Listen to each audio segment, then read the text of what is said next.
as you imagine your children stepping into now and into the near future, are there particular elements that concern you?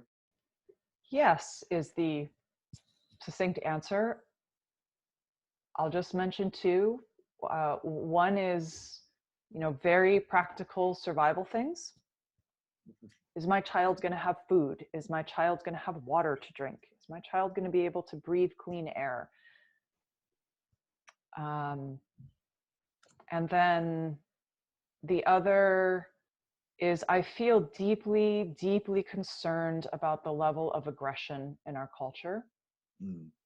We are just an unbelievably aggressive country, and it's everywhere. And so I feel, again, like as a parent, I'm being called, and I have some both sort of studied sense, in my own practice, things I've practiced for how to address it. I have my own intuitive sense of what might help. And I also have these gaps, as I've been speaking about, where I'm like, this is really bad, where I just go, oh my gosh, how am I gonna steer this little boy in this culture to grow up where he's not overcome by aggression?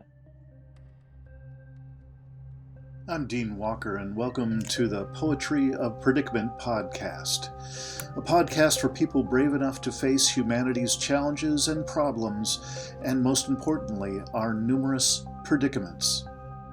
The Poetry of Predicament is a podcast meant to inspire us to bring forth grace, beauty, and connection with the web of life in the face of a predicament-laden world.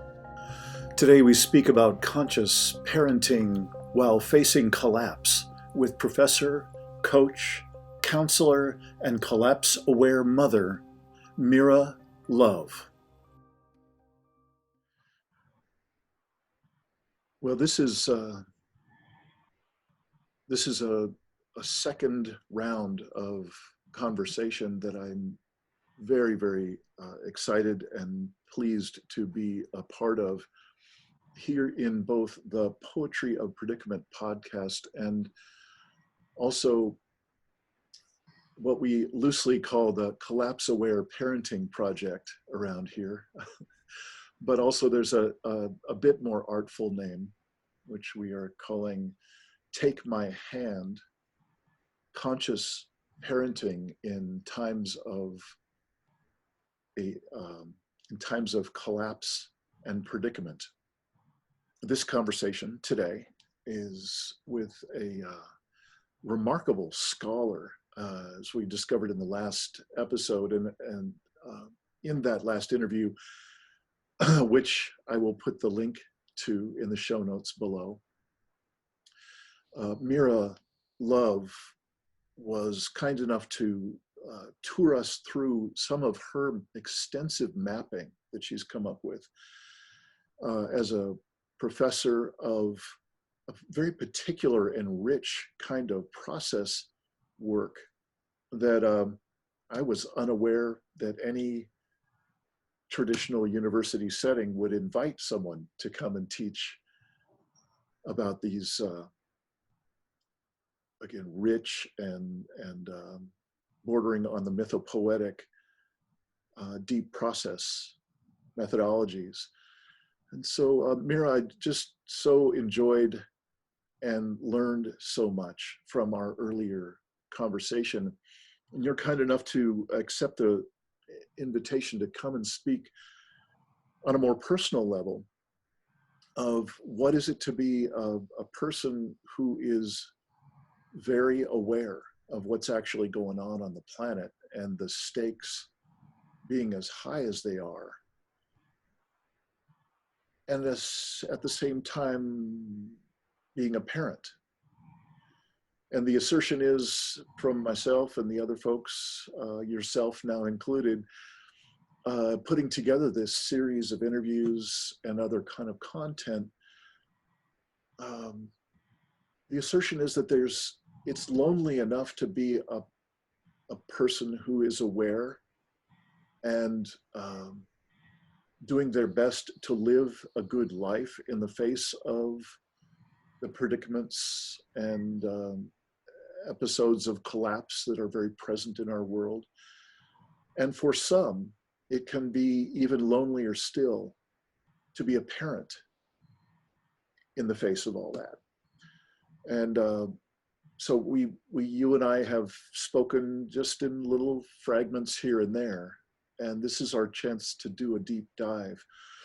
So I'm, again, just really deeply appreciative of you coming back and being willing to share what it's like from your perspective, being a parent, being collapse aware, and especially, as I've mentioned, you having this extraordinary history of mapping out human consciousness and what's possible for us in certain dimensions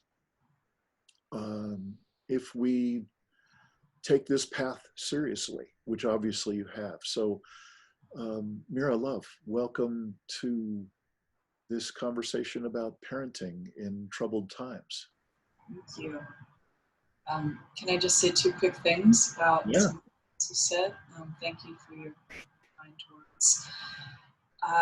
It strikes me as I hear you say aware that I feel like I want to name that there are so many layers of awareness, and sometimes we can get into a binary of someone's aware or they're not aware. Yeah. And I find that that kind of binary is tends to separate us from each other. Mm. And so I just wanted to, mostly for probably my own self, because I watch myself go, okay, well, how aware am I, right? Like if I'm in the aware category, how aware am I really, right? So I just want to start with that, to smooth and open a sense of welcome arms, that there are many, many types of awareness and many layers of awareness in this, just in life in general, let alone in this current predicament that we're in. And that my own experience is that even when I have a sense that I'm at a certain foundation of awareness, there's an infinite amount of depth and awakening still to go, which is in part, to hold that as a parent, that you kind of, what you know, and also, at least my experience is, I'm needing to bring energy to increase my awareness of the situation quite intensely at this point. Whereas I would love to just be, quote, aware for my child, right? Like, oh, I'm fully aware, I've got all the information. But of course, I know that's not true for me or for most of the people that I engage with. So yeah, maybe I wanted to just put that out to smooth the energy around the word aware. Yeah, thank you for that really astute observation, and I appreciate kind of rounding the edges on that. Yeah. I mean, that being said, there is certainly a place of engagement that one gets to, that I think you could rightly say, okay, at this point you're aware of the situation. I think that functions. And I'm reminded, I once heard His Holiness the Dalai Lama talk about different spiritual traditions, and he said it's not that they're divided horizontally. He said it's just one division. It's either those that are practicing or those that aren't. And I feel, again, I want to leave it with smooth edges and not get into a binary, but I think there are those that have not yet reached a certain foundation of awareness of what's happening around them, and there are those that have. And one's, it's not judgmental one or the other, because I was in one category and then eventually through some kind of grace got to the other category, I guess. Yeah. But as I said, I'm still bringing a tremendous amount of will to try to increase my understanding and awareness of what's happening. Yeah, thank you. Thank you. You know, I'm curious, if you don't mind me kind of shifting us to what has become a fairly familiar place to start this conversation, is I'm wondering if you could share, what was it like for you growing up, in terms of what were the stories that you're present to, either consciously or unconsciously, about what did it mean to become an adult? And particularly, what did it mean to become a parent? Was there any sort of story or narrative, or just kind of the way it was in your family or your neighborhood? Or Yeah, it's such an interesting question, because I notice I can have all these ideas, but I think is more relevant is sort of a felt space of what it felt like to be in that environment. I will say that my family was very solidly middle class, not upper middle class, and not, it was really middle in the suburbs. Hardcore suburban middle class upbringing, which comes with a kind of gestalt of presence, The first thing that I feel or pops up for me is this idea of work. You work hard. You work hard as a child, you work hard as an adult. And if you work hard and you're, somehow, quote, serving society in some way, you'll be taken care of, or you'll be okay.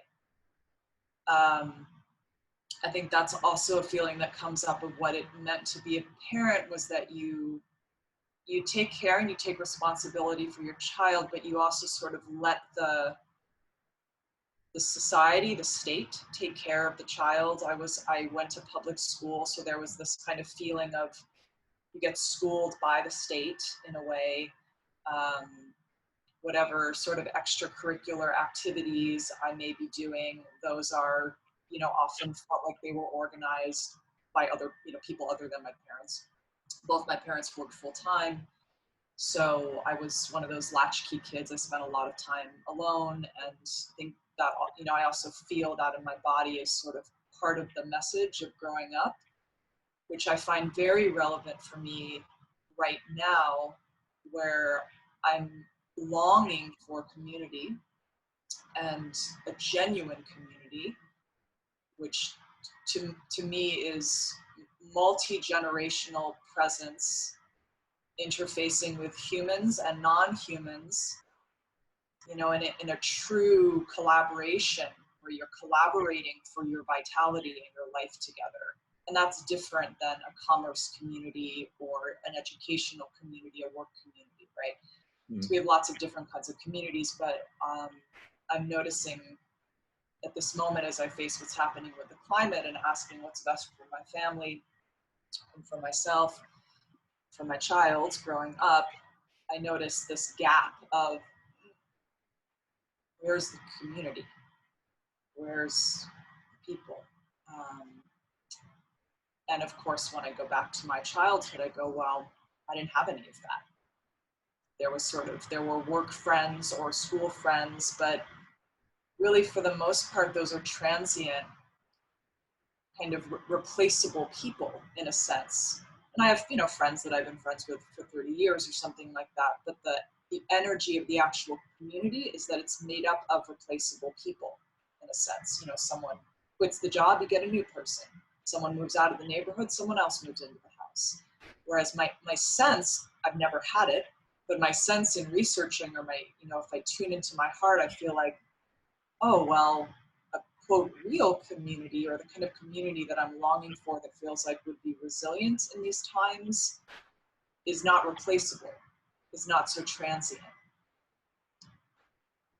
So I could say more, but I feel like that piece looms large for me.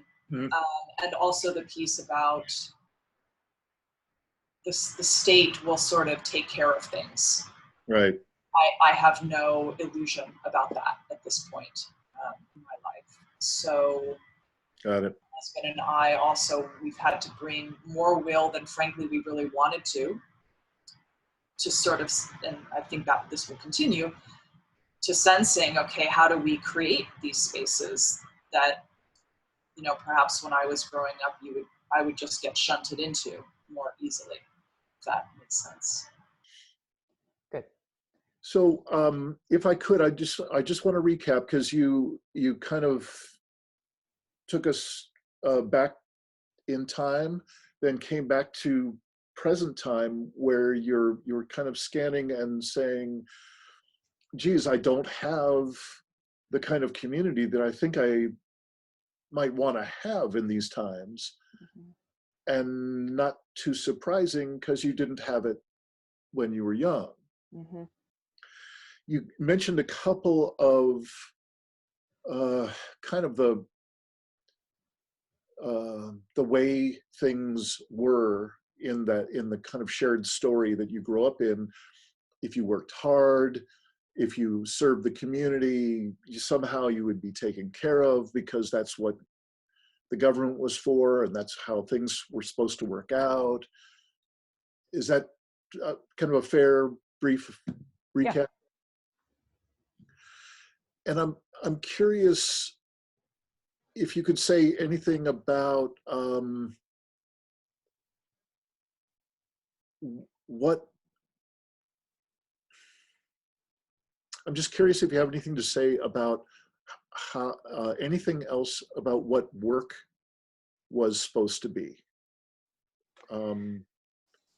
Right. So I think that there was a very clear operating myth or story, as you're saying, that you should find the thing that you want to do, but that it should be productive. So, you know, and this is I don't know how particular it is to my personal family and, you know, my personal family's history, or again, a kind of larger gestalt of awareness. But yeah, there was definitely a sensation of make sure it's productive, make sure you work hard, but like, don't just do something that you don't want to do. You should find something that you want to do and that you're good at, and excel at it. So I think there was still some strong energy in my family of origin of coming out of my father's great grandparents were Czechoslovakian immigrants who came over and they worked the land in Texas. You know, as all of us have immigrants on every side. And I very much, not so consciously as a child, but I very much felt this thrust of keep rising above that. Mm-hmm. And like work hard to rise above that and get a better life. Right. So that was definitely still in the energetic conversation that I received growing up. Well, that's a perfect segue into what was going to be my next question, which is how did your family narrative fit in with the idea of each generation doing better than the one before? It sounds like that was, in a number of different ways, that was a part of your upbringing. Yeah, I think so. I don't know how. I think some families that I at least I've encountered in my counseling practice, that was very conscious, you know, like the parents really said, we want you to do better than we did. I never got that message so strongly, because my parents were, for the most part, doing all right. And so I think I got the message like, do at least as well as us and probably a little better. But it's interesting. I also feel like I got the message, don't do too much better, because that would be sort of breaking away from the family too strongly.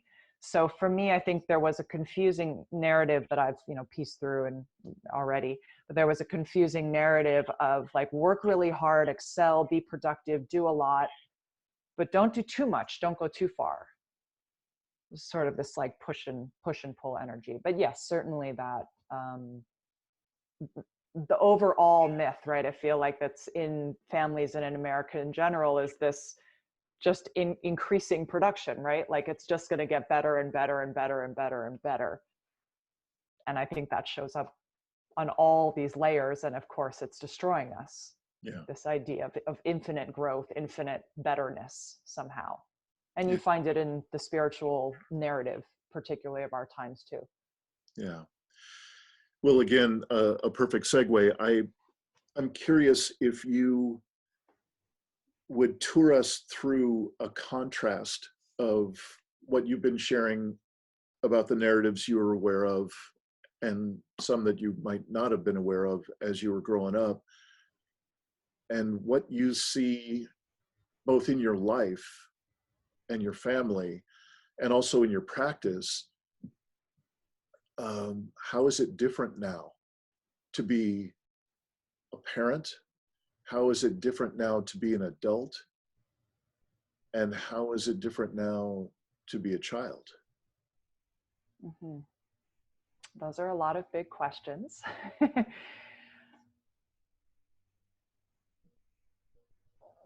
Well, the first thing that comes to me is a distinction about use of what the dominant culture would call resources. Like I remember growing up, if the idea was you don't waste water, you don't waste food, that in part came out of my grandparents being in the war, in the Depression, where you really didn't waste, right? But the narrative around that was because it costs money. So you don't waste water because it costs money, and you don't, waste food because other people are starving, but also because we paid for it. Mm-hmm. So it was a very economic mind around how we're engaging with the natural world. Yeah. And again, that is very reflective of the dominant culture. So I notice myself now when my son asks, why is the bath so low? I don't say because the water costs money. I have to be careful what I say because I don't want him to move into fear. And I also want to be honest, but I try to say something akin to, because we don't know how much water we have, which is the truth. And where I live, we very well may completely run out of water within the next year or two. So that sits in a different place in the body than if you say, because we pay for it. They both go to some survival core of fear or terror. Yes. But it's a different frame. And yeah. Same thing with food. It's like, I'm very aware of what it took to produce that food. And again, the amount of water, if I'm buying primarily from local farmers, what it takes them to get the water to grow the food, different than, well, we paid $3 for this head of lettuce or whatever it is, right? Yeah. So that pops up to me. And just to refresh for the folks who are watching, you live in Southern California. Yes. And Southern California has been getting some massive impacts, well, for years now, but in terms of water in particular, it is extraordinary how certain areas of California are teetering on the brink, like Cape Town, South Africa kind of brink. Mm-hmm. And then again, for some folks who might be new to the conversation, who might be watching, the whole conversation about food is that for many of us, we just don't realize how much fossil fuel energy goes into every calorie that comes to our table. The estimate is somewhere in the vicinity of 10 petrochemical calories. It takes 10 or more petrochemical calories of energy to bring 1 calorie of food to our table. And when you think about, roughly 2,000 calories a day for the average person, it starts to add up. So thank you. So you were on a track of starting to articulate some of the ways that the conversation in your house is different mm-hmm. than the one you grew up in. And I didn't want to stop you, but thank you for letting me just fill that in. Yeah, no, thank you for that. Certainly Yeah, the piece around food, we're basically eating fossil fuel for the most part at this point.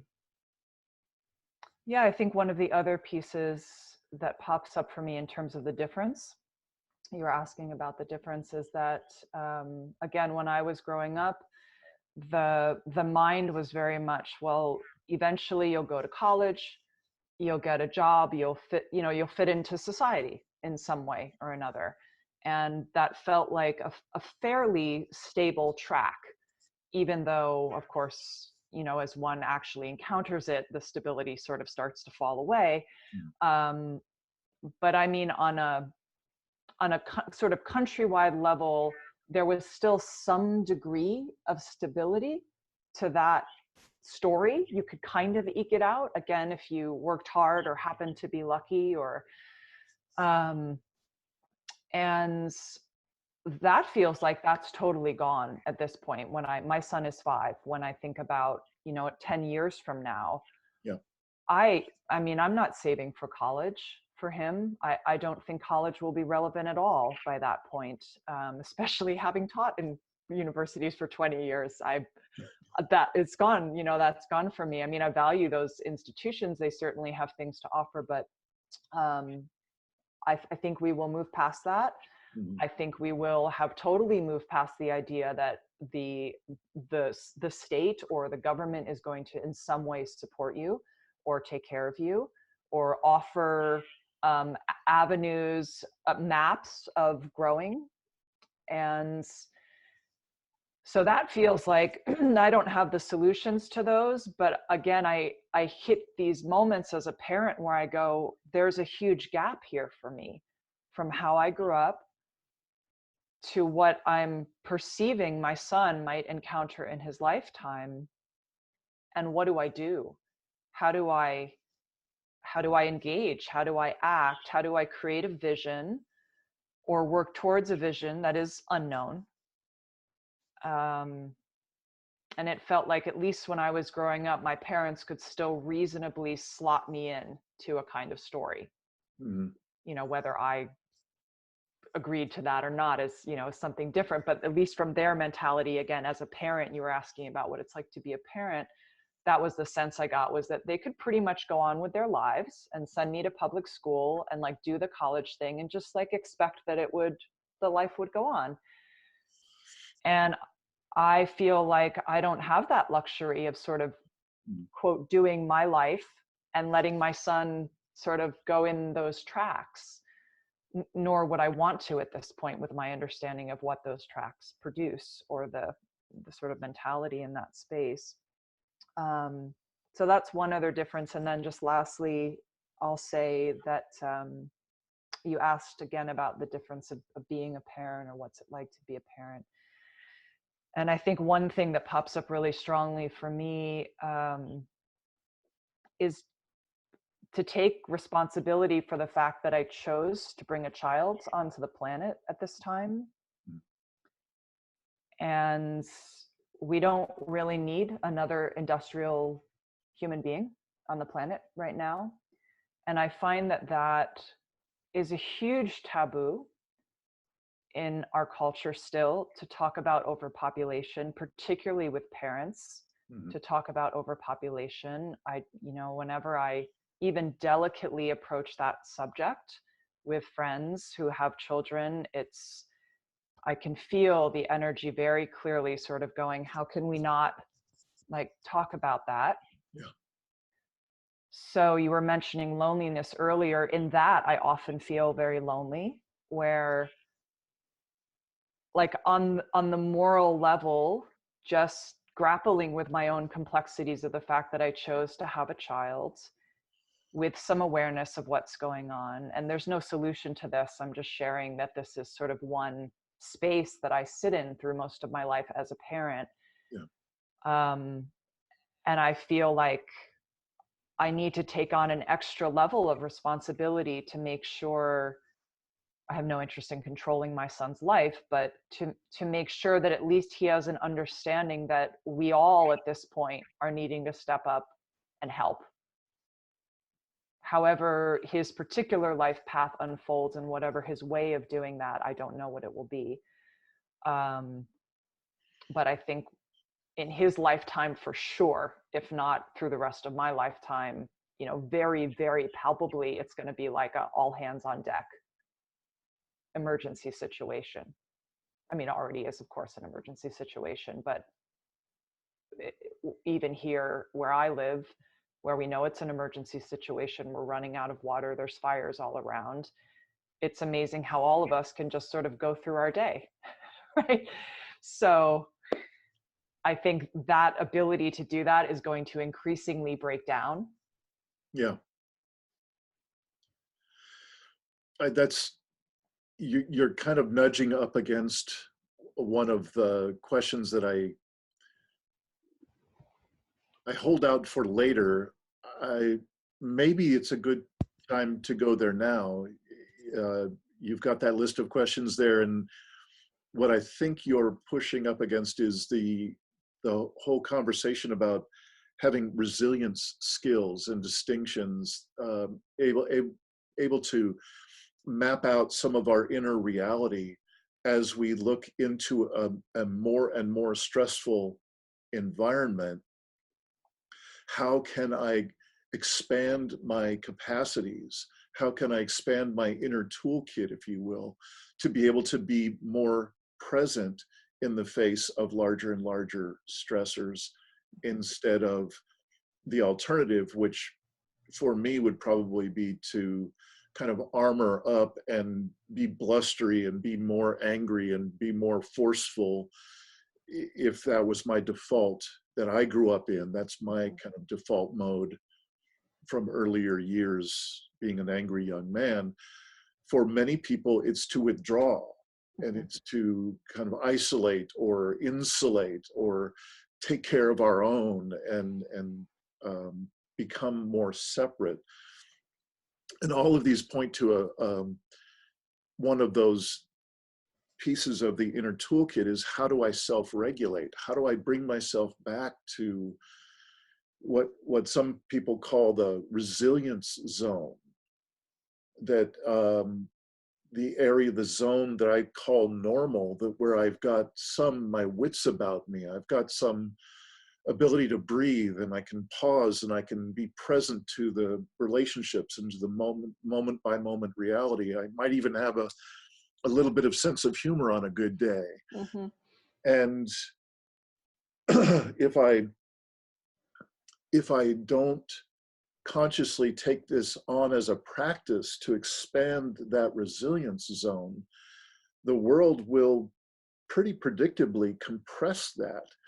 And I'm wondering, you know, you mentioned earlier about you're either in practice or you're not, in a slightly different context.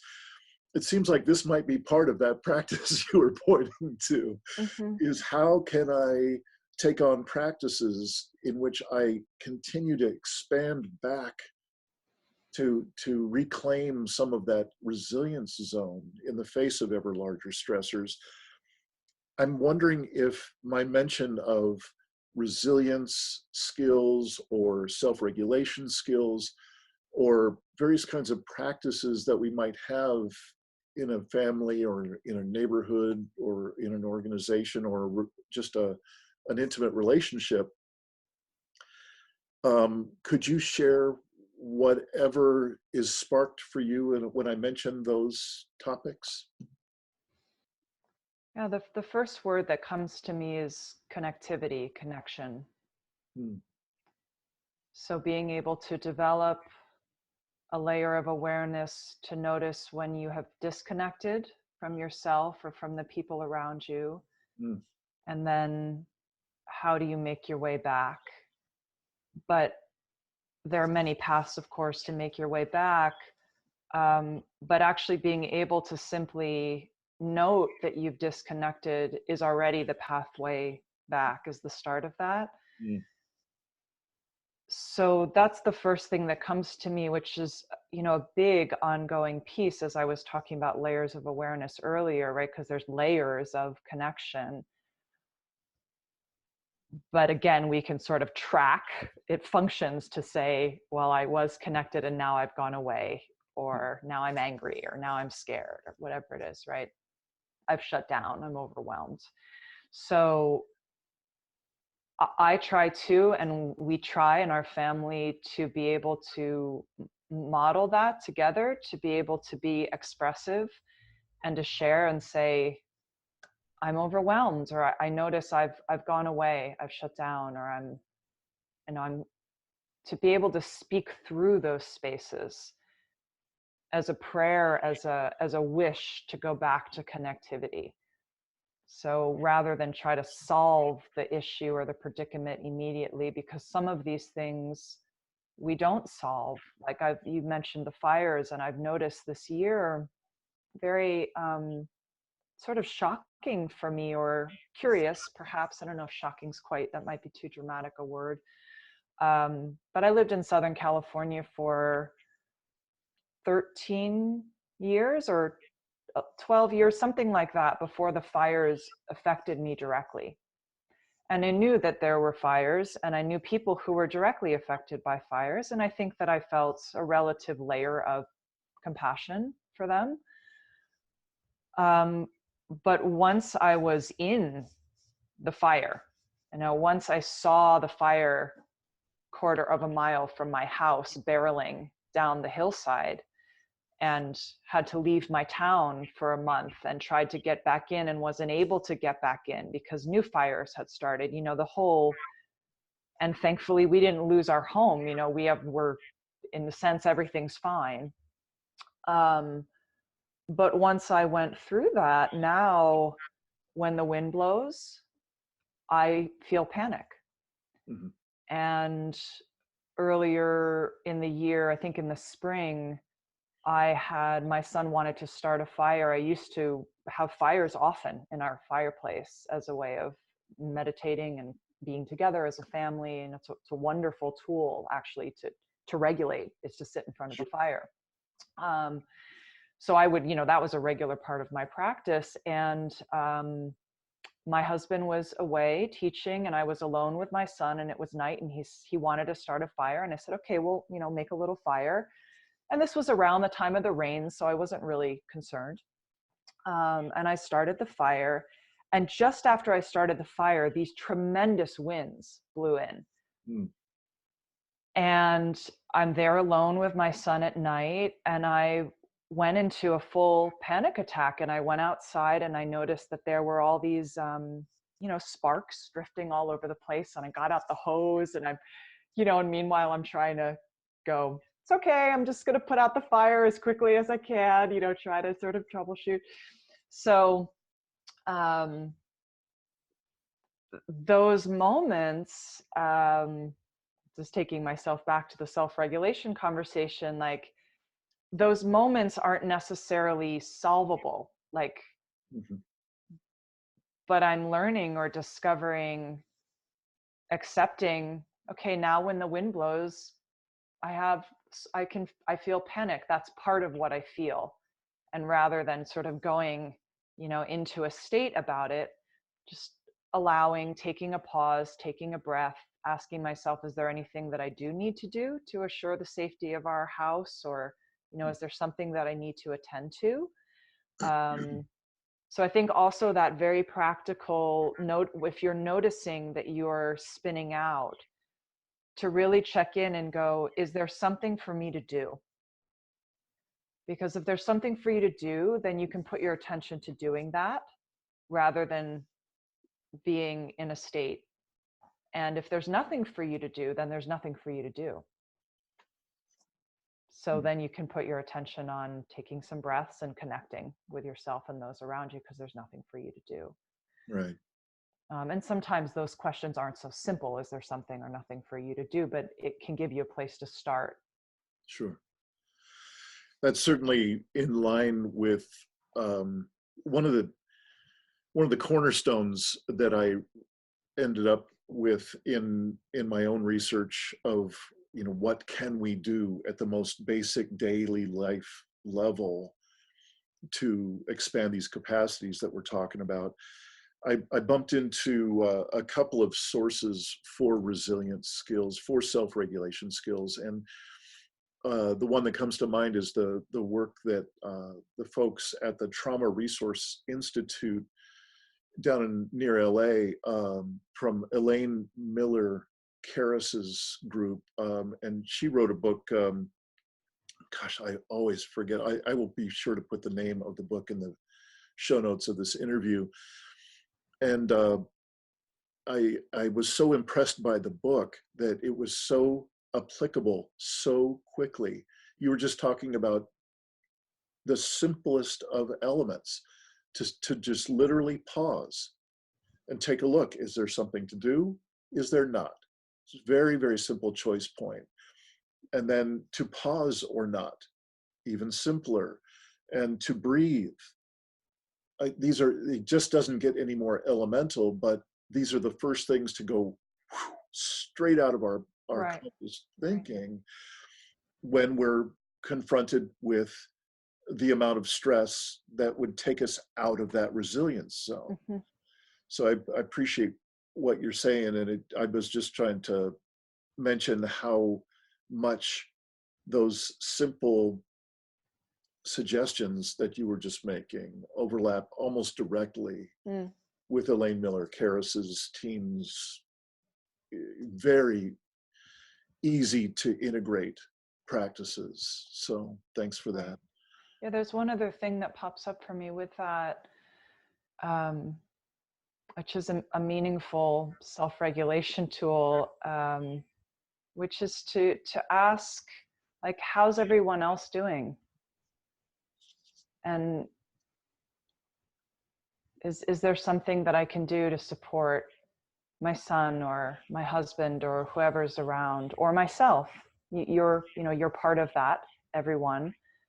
I think that would be perhaps a less psychological but more spiritual path to consider. That when we are able to take our attention off of ourselves, we feel relief. And empathy in this culture is really degrading quickly. The studies have shown that kids' empathy rates are just dropping at these astronomical levels. So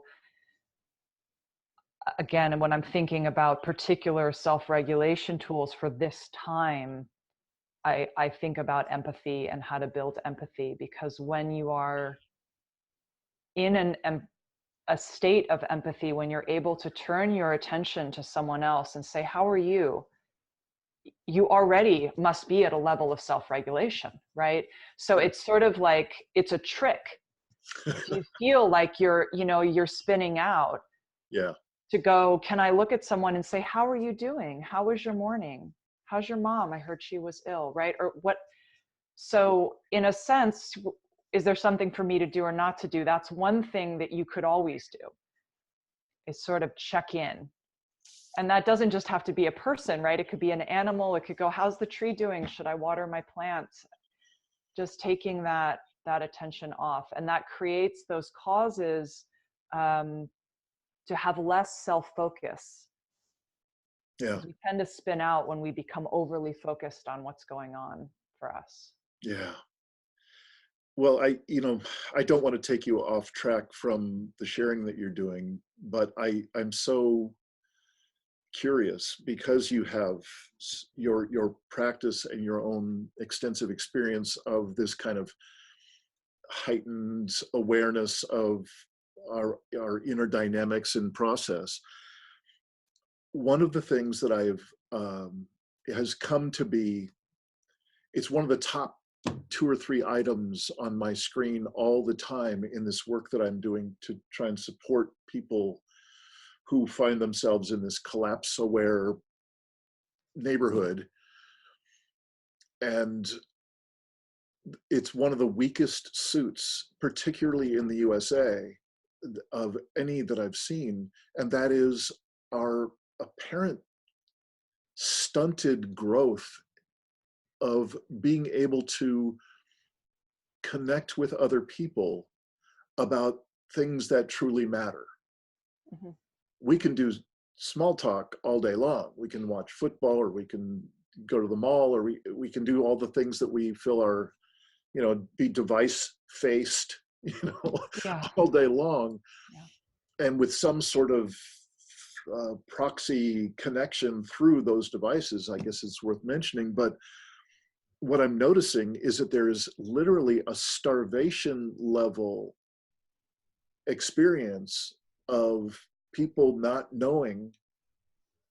Like it's as if we culturally don't know what we don't know about ourselves, mm-hmm. that we are starving. We're walking around starving for connection at an authentic level. Yeah. I would be so curious if you would share if there's anything that sparked out of my mentioning of that. Well, again, I think it's what you say rings as true for me, and it pops up again, that piece about community and how I don't think there are many genuine communities left in America. Again, I didn't experience it growing up, and in the varieties of places that I've lived, the community or the type of solidarity was, there really wasn't any genuine solidarity. There's transience. So that is that's an unstable space to be in. And whether one is conscious of it or not, I think most of the time it's unconscious. There's a sense in our culture that we're alone. And in a way, we're sort of fed that myth that it's like, you could be the one, like you're the individual, like you're, run your life. Mm-hmm. But of course, we don't exist independently, we exist interdependently. And so until we start to learn how to live interdependently, that terror will sustain, I think.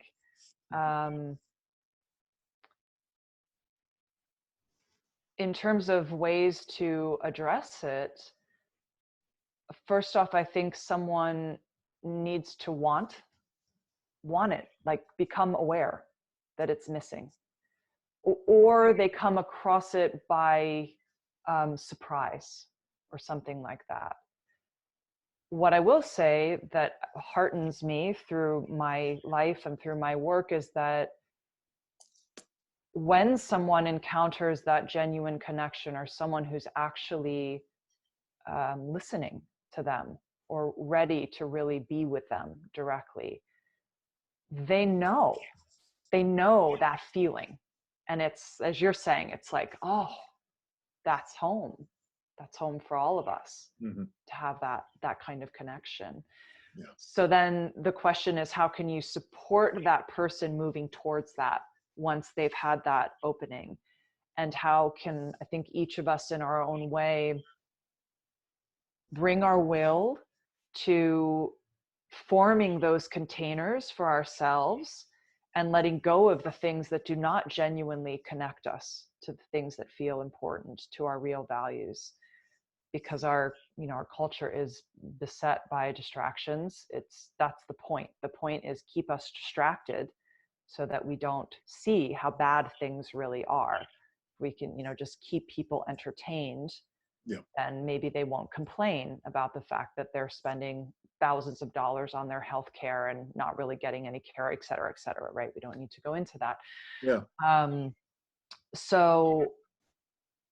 So that's something that, I feel myself against my own personal edge of regularly, is letting go of what I feel like those distractions are for me, so I can turn towards, it's just, how do I keep turning towards that which genuinely nourishes me? And what I find is that within that turning is inevitably sorrow. I come up against sorrow. I might come up against anger. I might come up against fear.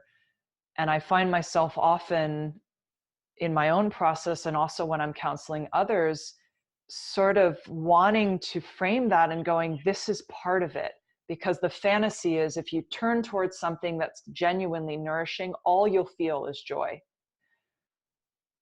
But what I've noticed is that when you turn towards what's genuinely nourishing, what you're able to then do is to actually feel all the other things that have been going on. Mm-hmm. Or the sense of, I've been missing this. Yeah. How long have I been missing this? Oh, I never had this, right? But there's these other feelings that come. So I'm not quite sure why I went into that, but I feel like it's important to know that with the nourishment comes the complexity of our history, and we will feel it. Well, it seemed like where you were going with that was describing some of what you've experienced in the people around you and perhaps in your practice and so on, and what would motivate them to have that kind of woke moment to what's possible. Because it's not at all predictable that any of us is going to have a woke moment of that quality in the business as usual daily life. Yeah. So something's got to trigger it in a good way. And that's I mean, to be honest, I think that moment or those moments as they continue to unfold are moments of grace. Yeah. Genuine moments of grace. And those are not explainable. Why at some point, you could put everyone in the same room and have the, quote, same experience, hear the same words, right? And all these different things will happen. So that space I leave up to grace. But I will say that you can cultivate the environment to coax more grace into your life. And some of the things that I found do that are gratitude, or practicing gratitude. Yeah. Asking for it. It's amazing how little we ask. And I think I'm reflecting that this is part of what you're saying in terms of the disconnect of being able to be with people in a genuine way, is to ask for help, to ask for support. Yeah. And one of the most profound teachings that I learned in the spiritual practices that I've studied and worked with is all the practices start with, will you help me? Will you help me? So it's like this immediate opening of the heart to your own vulnerability to go, it's beautiful what you said. I made a note earlier, that beautiful line of take my hand is so moving to me, right? It's that like, will you take my hands? And so I think that the willingness to continually put yourself on the line, to say, will you take my hand? Will you help me? Will you support me? Will you be a community member with me? Will you be a friend? Yes. Whether it's to a person or to the spirits or to the trees or to, will you help me? I need help. We all need help. And there's a difference between being helpless and sort of asking for help as a unconscious mechanism of staying helpless, and that genuine opening of, I'm ready to receive assistance and to connect. And that, I think, lays the foundation for grace to arrive or to be made conscious, because grace is always there. So the question is, when do we become conscious that grace is there? Yeah. I'm literally moved by your continuing to touch into the notion of grace. That's at the center of my experience of life since my, I don't want to say woke moment, but the profound steps that have led me to this place and to this expression of purpose in my life. At the very center of it is grace. So I've just been dancing inside as you've been mentioning how it shows up for you. It's very similar for me, and I thank you for that. Yeah, I would just say too, I think in terms of practices, right, for resilience or for staying grounded, that you can work that frame, this frame that I'm about to say, into any way that resonates for one personally, but that the conversation begins with, please come, right? Please come and help me. Will you help me? And ends with, please stay. Please stay. And so it's this, you could change the words to what resonates for you, but the intent is, let's stay together. You have something valuable to offer me, and please stay in my life. And when I take a hike, if I can get through my industrialized programming and try to remember, I try to walk around and say to the trees and the ground and the grasses, please stay. Thank you. Please stay. Please help me understand how to be with you better. I didn't learn. Nobody taught me. Mm. Thank you. Thank you for that. Wow, you got me. I'm wondering if I could shift gears with you for just a moment. I'm wondering if you could share, as you look out into this world as it's showing up now for us all in all of its bold colors. I'm curious if you could share, are there a small handful of, or maybe it's one, are there particular things that are you're most concerned about, that your children are going to be, we're all walking together into it, but particularly as you imagine your children stepping into now and into the near future, are there particular elements that concern you? Yes, is the succinct answer. I'll just mention two. One is, very practical survival things. Is my child going to have food? Is my child going to have water to drink? Is my child going to be able to breathe clean air?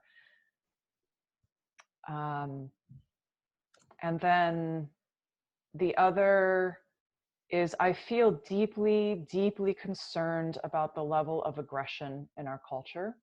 Mm. We are just an unbelievably aggressive country, and it's everywhere. And so I feel, again, like as a parent, I'm being called, and I have some both sort of studied sense, in my own practice, things I've practiced for how to address it. I have my own intuitive sense of what might help. And I also have these gaps, as I've been speaking about, where I'm like, this is really bad, where I just go, oh my gosh, how am I gonna steer this little boy in this culture to grow up where he's not overcome by aggression? And it's already happened. I mean, it's just, he's not that he's overcome by aggression, but I'm watching those imprints go in. It's like every cartoon he sees, the conversations that he's already having with his friends at 5, it's there. Mm-hmm. So I try not to get dogmatic or kind of too worked up about it. And at the same time, I feel like it's not responsible parenting to go, oh, it'll be okay.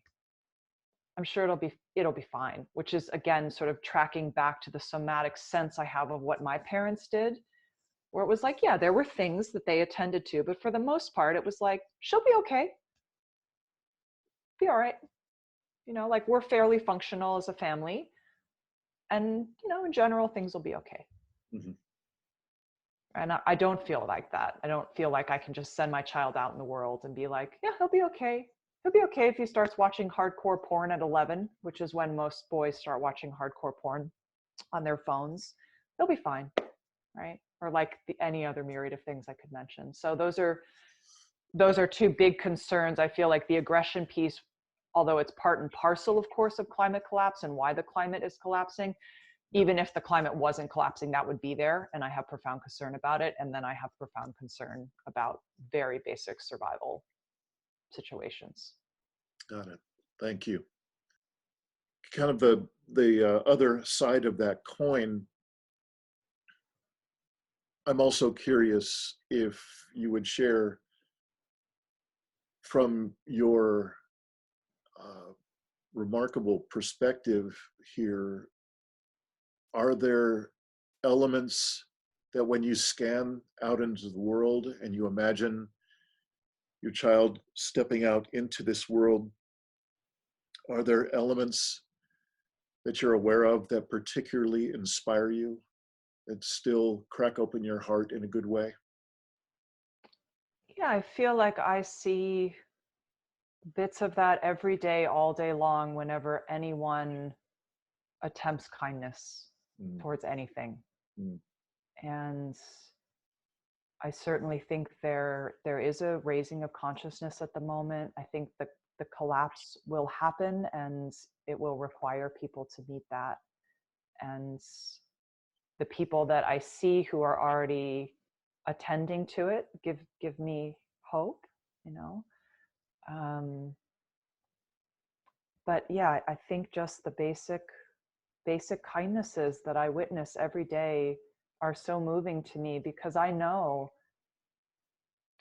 both as a counselor and also as a parent speaking to other parents, how difficult, very, very difficult people's lives are and what they're fielding, let alone, you know, just being human in my own life. And so when I see people in the midst of the very complex amounts of physical, emotional, mental material that they're processing, in the midst of that they are able to attend and be kind and take care and put their will towards evolving, I go, well, there it is. That's life. That's, you know, the vitality, that's grace, that's beauty. And I think beauty is a big piece. Like whenever I see people making beauty in their own way, I go, that's hopeful. It reminds me of that. I think one of the foundational spiritual wisdoms is the understanding that good creates good, like creates like.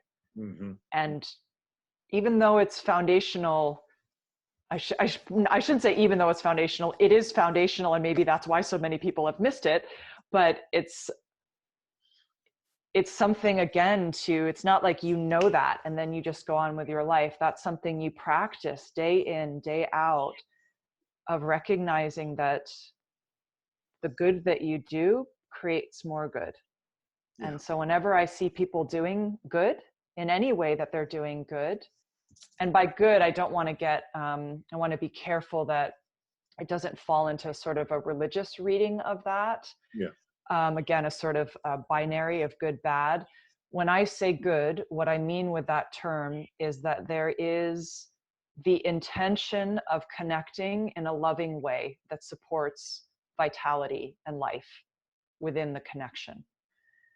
So that can look many, many different ways, but that's what I am pointing towards, that energy of connection that we've been talking about, of empathy.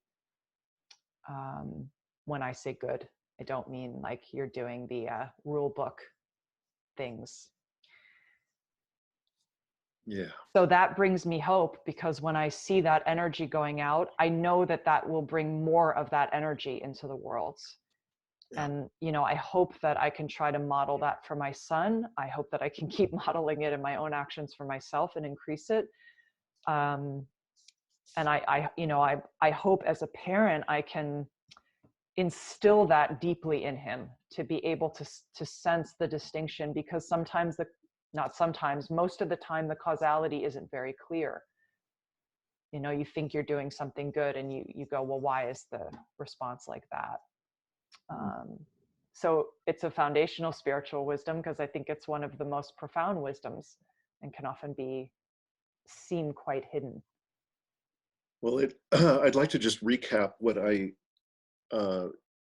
I've heard you answer that question a number of times in a number of ways in our entire conversation, and see if I can recap as many, see how many I can remember from our conversation.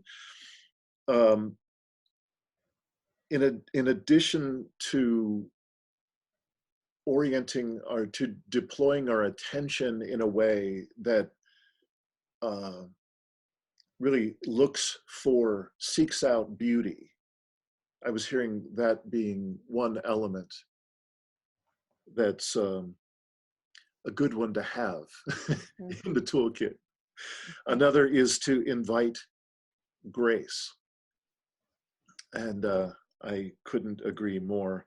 There was a number of ways that you said it. These weren't your words, but I heard them when you were saying them, that it's particularly helpful to invite what I would call inviting the waves, which is how all different emotions show up for me. They show up in waves.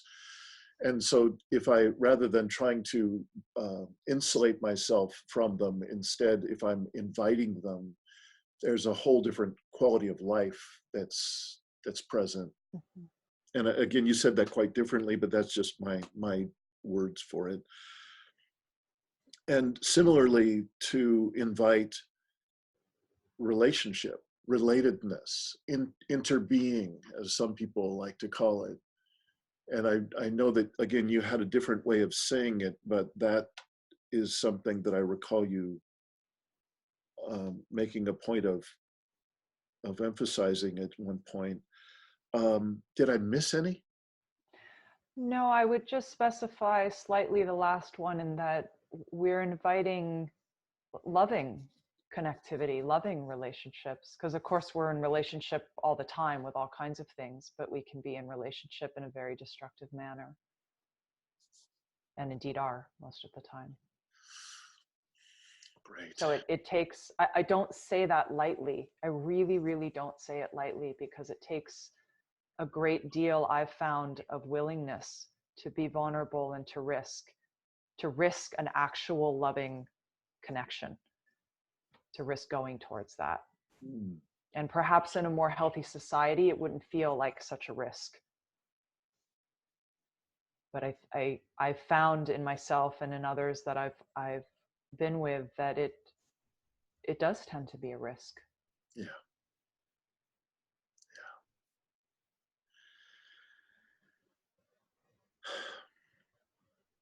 Well, Mirah Love, I so thank you again for your depth and breadth and realness as you share with us in this way, distinct from our previous conversation. I'm also beside myself that you have any interest whatsoever to join us in the production of this series of interviews and opportunities to have this kind of conversation with people from all walks of life, from as much diversity as we can possibly muster. I'm so excited to have you be a part of, an active part of this creation. As we wrap this time up together, is there any last thing that you would like to say to close the envelope here? Thank you. And please stay around doing your work. I'm grateful for it, and I appreciate the opportunity to think about these things, to explore these things. And I would lastly say, I can feel the benefit of this conversation in myself. And I imagine, right, the more parents gather to discuss these things in any kind of slightly formal way, meaning setting an intention for the conversation, it brings you more present with the material that you're wanting to move towards. You know, it can help connect you to your values. So I'm just feeling that in myself as I'm hearing myself speak. You know, some part of me is witnessing that and going, right, get on that, you know, or like, yes, that, and like, yes, that is what you're working on, or that's what you're exploring, and that's really helpful. So I'm very grateful for having the opportunity to share and converse with you. All right. Well, until we meet again as part of the team producing Take My Hand. Thank you so much. Thank you. Thanks for watching another episode of the Poetry of Predicament podcast, produced by Dean Walker and the Living Resilience Alliance, www.livingresilience.net. Also available on our website, www.livingresilience.net, is a wide array of articles, online learning series, arranging group and individual resilience coaching, and sign up for our every other Tuesday free support group that we call Safe Circle Calls.